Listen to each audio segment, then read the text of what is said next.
అన్నా గడ్డి మోపులు కావాలన్నా. దేనికే? గడ్డి మోపులు దానికి కొనుక్కుంటారు, మేతకే. నీకా?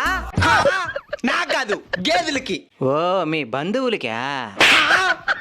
ఆయన అట్నే చెప్తాలే. ముందు నీకెన్ని మోపులు కావాలో చెప్పు. ముందు ఒక మోపు రేట్ ఎంతో చెప్పు. నా దగ్గర ఉండే డబ్బులు బట్టి ఎన్ని కొనాలో నిర్ణయించుకుంటాను. మోపు 100 రూపాయలు. నీ దగ్గర ఎంత డబ్బులుందా?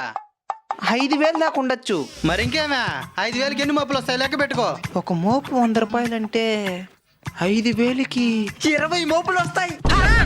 వీడికి లెక్కలేదు, మోసం చేసేద్దాం. రేయ్, లెక్క తప్పైనవరా? లెక్కల్లో మా క్లాస్ లో నేను దా ఫస్ట్. 5,000కి 20 మోపులు దా వస్తాయి. గుమ్మనుండు. నా కళ్ళ ముందు అన్యాయం జరుగుతూ ఉంటే చూస్తా సహించలేను. దాంట్లో సగం డబ్బులు నీకే ఇద్దాం అనుకున్నా. 5,000కి 20 ఏడొస్తాయే? 10 వస్తాయి. 10 కాదు, 20 వస్తాయి. ఎత్తుకోరా అన్నా. గడ్డి మోపులు కావాలన్నా.